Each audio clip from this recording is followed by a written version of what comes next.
Life begins at 40, Carl Jung once said, a phrase that echoes far beyond a mere milestone. But what did he mean? For Jung, 40 wasn't a point of decline, it was a threshold. Before that, most of us are running on scripts. Society, culture, family expectations, they hand us a role to play. We chase degrees, jobs, relationships, a sense of status, but somewhere around 40 the mask begins to slip. The roles we've played so diligently stop satisfying us. The question isn't what am I doing, but rather who am I really? At 40, Jung believed, we stand at a psychological crossroads. The first half of life is about establishing identity, structure, and ego. The second half, however, is a journey inward.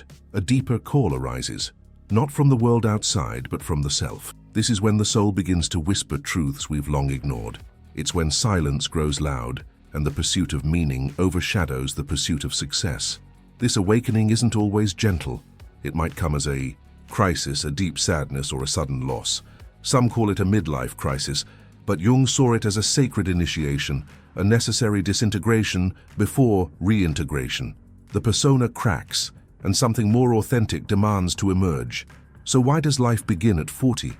Because for the first time we might stop living for others and start listening to our own soul. And that, Jung believed, was where real life finally begins. Popular culture celebrates youth as the prime of life, freedom, discovery, growth. But Jung would argue differently. He believed that the 20s and even the 30s were largely concerned with establishing a social identity. We are not yet ourselves. We are projections of what we believe we should be. In this phase, we often live externally, building careers, chasing dreams, falling in and out of love.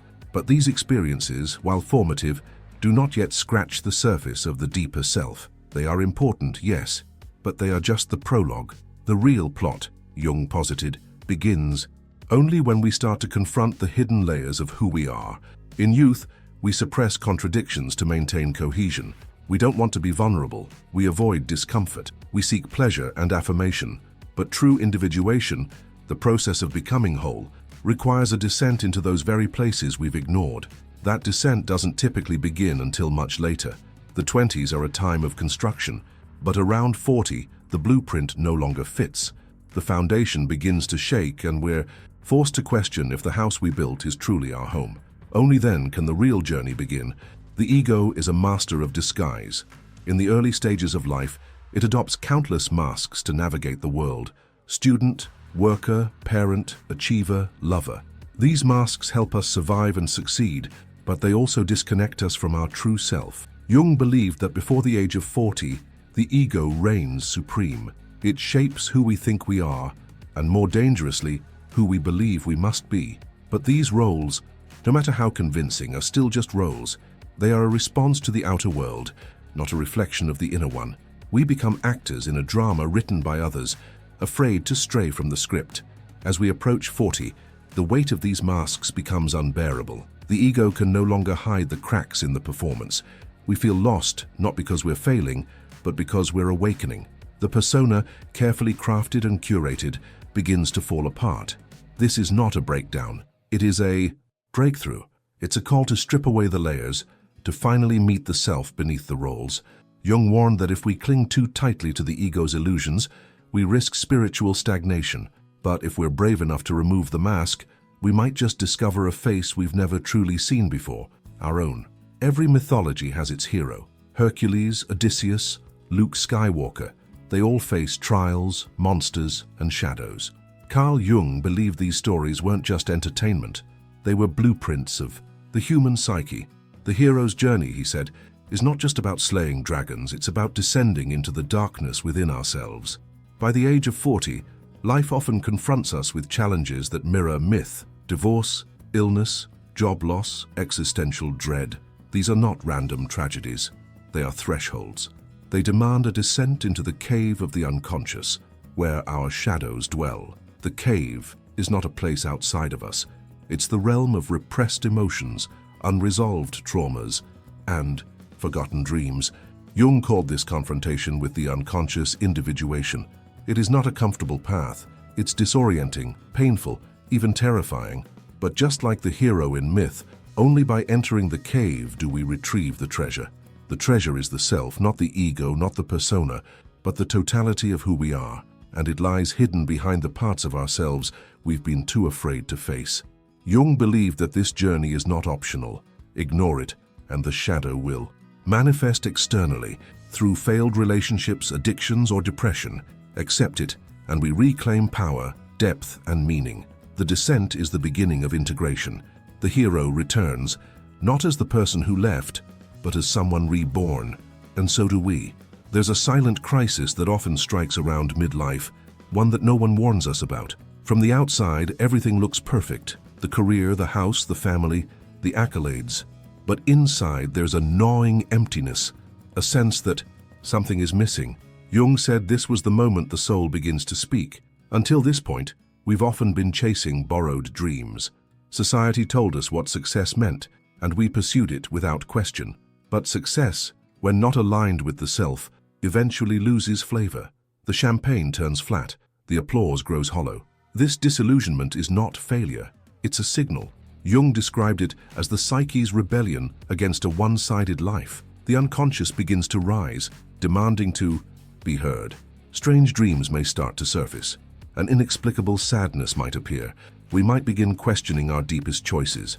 This is the call to individuation, the psychological and spiritual process of becoming whole. It asks us to turn inward, to rediscover what truly matters. It often means shedding identities we've outgrown, walking away from roles that no longer serve us. It may even mean losing things we thought were essential, but what we gain is far greater. Authenticity, peace, inner alignment. Individuation is not about adding more to life. It's about peeling away the unnecessary until only the essential remains. That essential part is the self, finally ready to take its place at the center of our being. There are moments in life when everything collapses. The job ends, the marriage dissolves, a loved one dies, or perhaps the worst, nothing happens. And still, we feel hollow. Jung believed these moments were not the end, but a beginning disguised as devastation. He called it the dark night of the soul, borrowing from mystic traditions.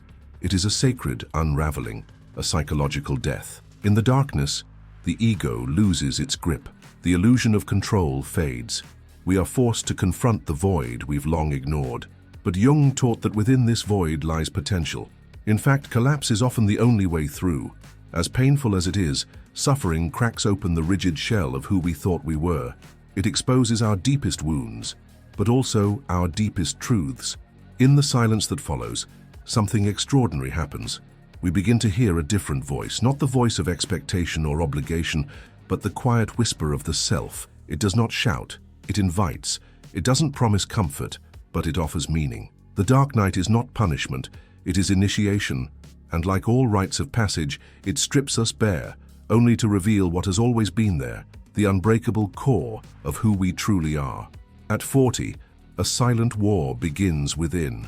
The archetypes, those ancient blueprints of human behavior encoded deep in our psyche, begin to rebel. Until now they cooperated. The hero pushed us forward, the caregiver helped us nurture, the ruler helped us organize our lives. But at midlife, their harmony fractures. The very energies that once guided us now pull in different directions. Why does this happen? Because the psyche has a built-in timing mechanism. The first half of life is dominated by outward movement, achievement, stability, family. Archetypes align to support this mission. But Jung taught that once those structures are established, the deeper self demands attention, and the archetypes shift. The warrior who helped us climb the corporate ladder now feels caged in routine. The lover who once burned with passion may feel cold, uninspired, or betrayed. Even the creator may feel disillusioned, questioning whether their work matters at all. These inner forces, once allies, become restless. This internal tension isn't random, it's a psychological reckoning. A moment where the self says, "You've lived half your story, now it's time to live the rest in truth." People often experience this clash as confusion, depression, or restlessness. They say, "I don't recognize myself anymore." But Jung would argue that's the point. Who you were was never the whole of who you are. This is when shadow work becomes vital. The parts of us we've denied, envy, rage, creativity, even joy, demand expression. And so begins the sacred conflict between what is, dying, and what is waiting to be born. It begins as a whisper, a soft discomfort in the soul. The things we once did to fit in, laughing at the right jokes, dressing the part, nodding in agreement when we disagreed, suddenly feel unbearable. Jung believed this moment marks a crossing, the moment we begin trading conformity for consciousness. Society thrives on consensus. From a young age, we're trained to seek approval, avoid conflict, and remain within the expected. We follow rules not because they're right but because they're safe. But at midlife, safety turns to suffocation. The cost of pleasing everyone else becomes too high. The soul rebels. This awakening doesn't happen all at once. It might start with a single no where we used to say yes, or a moment of silence when we would have laughed. Slowly, authenticity creeps in, sometimes through breakdown, sometimes through courage. But Jung warned, there is a price. Authenticity often leads to loneliness, to the shattering of relationships built on illusion. Friends may fall away, families may not understand, the workplace may punish honesty with exclusion. Yet in that loss lies something sacred, space for truth. And what is that truth? That who we are cannot be reduced to roles, that our essence is not negotiable, that living in alignment may cost us the world, but give us back our soul. This is not rebellion for rebellion's sake. This is the emergence of conscious living, of becoming whole, even if the world prefers us broken into acceptable pieces. The closer we get to 40, the louder the mirror speaks. Not the mirror on the wall, but the mirror of life. Every person who angers us, every situation that wounds us, every repeated pattern, we begin to see them differently. Jung called this the return of the shadow. The shadow is not evil, it is simply repressed. It holds every emotion we've denied. Rage, desire, fear, jealousy, ambition, not because these things are wrong, but because we were told they were, so we buried them. But the psyche remembers. Around midlife, these buried fragments return, not gently but explosively, through emotional outbursts, addictions, failed relationships, health crises. These are not punishments, they are revelations. The shadow isn't attacking us, it's trying to be seen. Jung believed we project what we reject. The person we can't stand often mirrors the part of us we won't accept. The situations we attract often echo an inner wound left unhealed. This is why midlife is such a powerful mirror. It reveals not only who we are, but who we've tried not to be. Doing shadow work means facing these projections. It means asking hard questions. Why does this bother me so much? What is this triggering in me? What part of me have I disowned? And when we do that work, something miraculous happens. The shadow becomes an ally. It no longer sabotages. We integrate it. We reclaim our full humanity. Not perfect, but whole. And in that wholeness, we begin to live. Not as fragments, but as one. There comes a moment, quiet yet deafening, when time stops whispering and begins to scream. You glance at the clock, the calendar, your face in the mirror. Not out of vanity, but out of shock. How did I get here so fast? That moment, Jung believed, is a sacred alarm. A call to face the most terrifying and liberating truth of all. Life is finite. In our youth, time feels infinite. Decades stretch out like a highway with no end in sight. But at midlife, that illusion dissolves. We realize that not all doors can be opened, that some dreams may never be lived, that the body, once a tool of endurance, now asks for gentleness. This awakening is painful, but necessary, because it burns away the unnecessary. Finitude forces us to ask, what really matters? The noise of ambition begins to fade, and in the silence, another voice emerges, the voice of soul. Jung taught that true meaning comes not from expansion, but from depth. When we recognize that life is not forever, we begin to live with purpose. We let go of petty conflicts. We invest in what endures, relationships, creativity, legacy, inner peace. This isn't giving up, it's waking up. When time begins to scream, it doesn't come to terrify you. It comes to free you from distraction, from illusion, from living a life not your own. And in that clarity, a new meaning arises, to live not more, but truer. If the first half of life is about building the house, then the second half is about discovering who lives inside it. For Jung, this resident was not the ego nor the persona, it was the self, and the encounter with it was the very purpose of human life. The self is not a concept, it is a presence, a totality that holds both light and shadow, reason and instinct, past and future. It is the divine blueprint of who we are meant to become, and yet it is also ancient, always present, always watching, always waiting. This encounter doesn't happen in a flash of enlightenment. It arrives slowly, through dreams, symbols, synchronicities. A book falls from a shelf. A stranger says the exact words your soul needed. A long-forgotten childhood memory surfaces with burning clarity. These are not coincidences, they are invitations. Jung taught that when we move toward the self, life begins to align. Inner conflict lessens. Outer chaos becomes meaningful. We no longer chase wholeness, we embody it. But this requires surrender. The ego must relinquish control. Certainty must give way to mystery. And perhaps the greatest sign of encountering the self is this: we stop trying to become someone and begin to remember who we've always been. The self isn't found in doing, it's unveiled in being. What happens after the awakening of 40? What becomes of the soul as the body ages? The children leave, the titles fade. Jung believed that around 60, a new chapter begins, one not marked by decline, but by reunion, a return to the ancestral soul. In many indigenous cultures, the elder is not just an old person. They are a spiritual guide, a living library. Modern society fears aging, masks it, fights it, but Jung revered it. He saw 60 not as an ending, but as a return, a time when the veils between the conscious and unconscious grow thinner, when wisdom, no longer theoretical, becomes embodied. At 60, we no longer live for survival. We live for essence. The external world quiets, and in that silence, ancient voices can finally be heard. Dreams from childhood resurface. Intuitions grow stronger.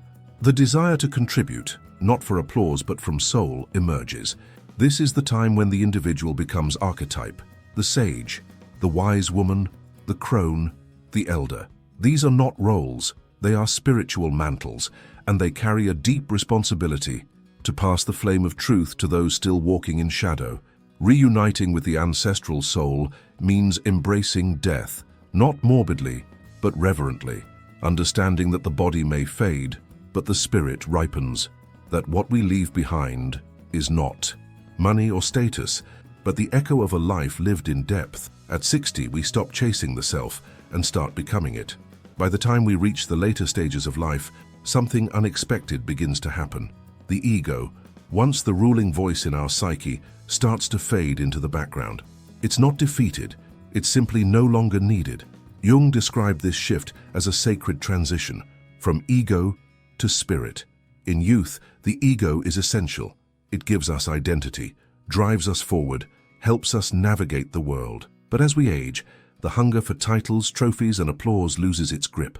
We begin to feel drawn towards something quieter, vaster, eternal. This is the call of the spirit. Spirituality in Jung's vision isn't about dogma, it's about direct experience. It's the moment we see the divine in the ordinary. A tree becomes a teacher, a breath becomes a prayer, silence becomes communion. It's not about escaping the world, it's about seeing through it. Maturity offers this gift, the ability to slow down and see clearly, to sense patterns that once eluded us, to forgive, to listen, to accept. And in doing so, we return to something primordial, a knowing that predates words, culture, even time. The ego whispers, "You must become." The spirit replies, "You already are." To enter this stage is to surrender, not in defeat, but in grace.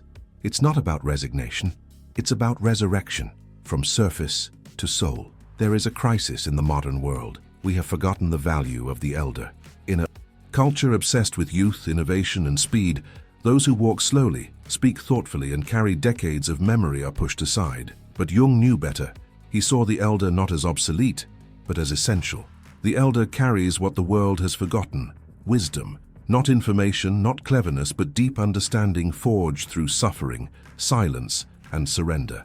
Their eyes have seen both victory and loss. Their hearts have broken and mended. They know that life is not about winning, it's about becoming real. In ancient societies, the elder was a keeper of stories, a healer, a guide. They knew when to speak and when to let silence teach.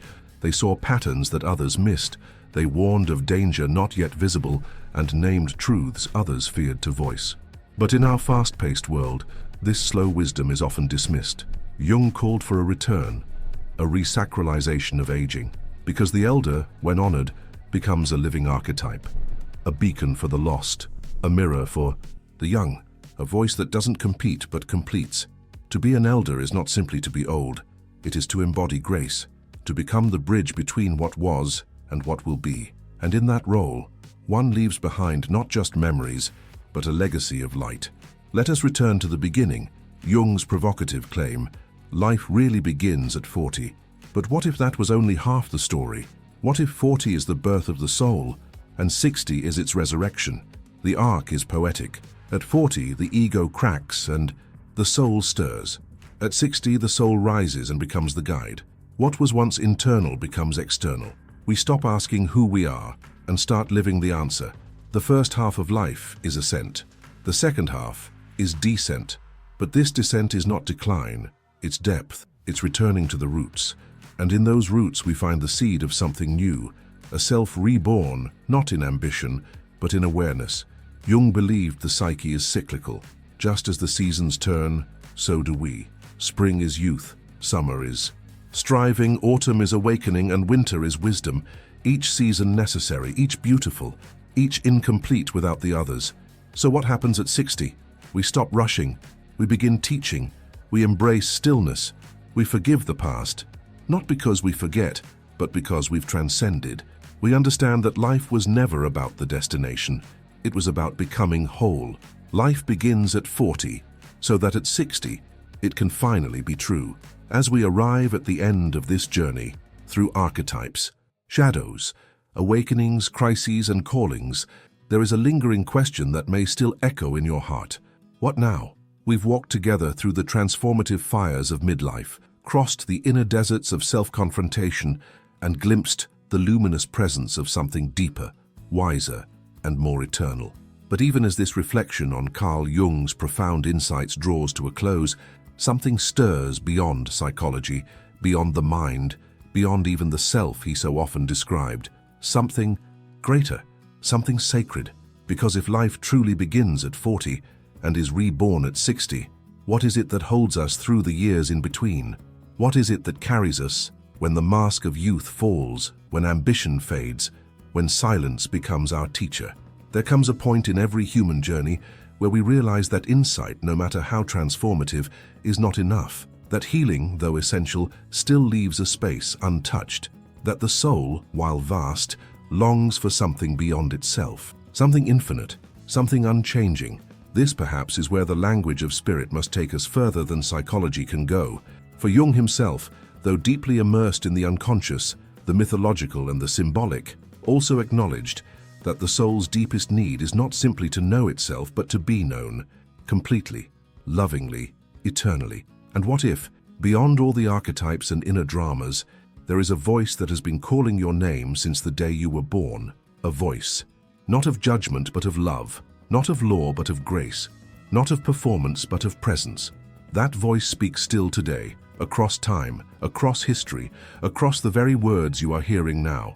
It's the same voice that spoke into the heart of humanity 2,000 years ago and still echoes with a promise that defies logic but resonates with truth. For God so loved the world that he gave his only begotten Son, that whoever believes in him shall not perish but have everlasting life. John 3:16. Let that sink in, not just as a verse, not as doctrine, not as religion, but as the deepest, most personal expression of love that has ever existed, that the Creator of all things, who formed the galaxies and the inner workings of your very DNA, loved you enough to enter human history, that he stepped into time clothed in flesh and bore the weight of every shadow, every sorrow, every sin, yours and mine, not to condemn, but to redeem, not to enslave, but to set free, not to burden, but to restore.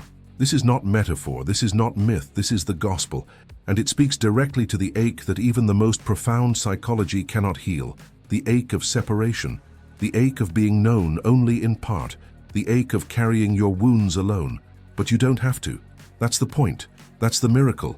Jesus Christ came so that you wouldn't have to carry the weight of your brokenness anymore, so that you could come out of hiding, not just to find yourself, but to be found, fully, freely, forever. There's a difference between understanding your soul and surrendering it. One makes you wise, the other makes you new. And right now, in the quiet space between your heartbeats, you may be feeling the tug of something beyond comprehension.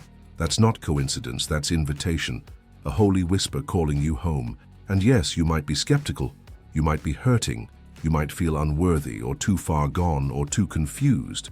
But hear this, there is no sin so deep that grace cannot reach it, no scar so old that love cannot heal it, no question so loud that peace cannot quiet it. What Jesus offers is not a religion, it's a relationship, a restoration, a rebirth. Imagine for a moment standing before God, not as a stranger, not as a criminal, not as a failure, but as a beloved child, forgiven, clean, whole. That's what the cross accomplished. That's what the resurrection secured. And that's what's being offered to you right now. Not tomorrow. Not when you've figured it all out. Now. The same way life begins at 40 because the soul awakens and is reborn at 60 because it surrenders to wisdom, eternal life begins the moment you say yes to the one who gave everything for you. It's not about how much you know. It's about who you trust. And trusting Jesus is the most courageous, liberating decision you will ever make. You don't need perfect words. You don't need a theological degree. All you need is a heart that's ready, a heart that's tired of wandering, a heart that knows it was made for more. If that's you, right now, wherever you are, I invite you to respond, even quietly, even with trembling. You can say something like this: Jesus, I believe you are the Son of God. I believe you died for me and rose again. I ask you to forgive me, to heal me, and to lead me. I give you my heart, my soul, my life. Be my Savior. Be my Lord. Thank you for loving me. Amen. If you prayed that, or even if your heart is stirring, but your words feel unsure, know this: heaven rejoices. You are seen. You are loved. You are no longer alone. And now, as we close this journey, I want to speak directly to you, the viewer, the listener, the soul who stayed until the end. Thank you. Thank you for going deep with us, for exploring the terrain of the human heart and mind, for daring to look beneath the surface. But even more, thank you for being open to something greater, for letting these words not just inform you, but transform you. If this video moved you in any way, I invite you to be part of something bigger. Hit that like button. It helps more people discover this message. Subscribe to the channel so you don't miss future content that continues this journey of depth, truth, and purpose. But most of all, share this video with someone who may need it, someone searching, someone hurting, someone like you once were. And if you made a decision to follow Jesus today, let us know in the comments or send a message privately. We would be honored to walk with you, pray with you, and celebrate with you. This is just the beginning. Life doesn't end at 40, it doesn't stop at 60. It begins in truth, it unfolds in love, and it finds its fulfillment in the arms of the one who created you, who knows you, and who gave his life for you. This is the real beginning, Il.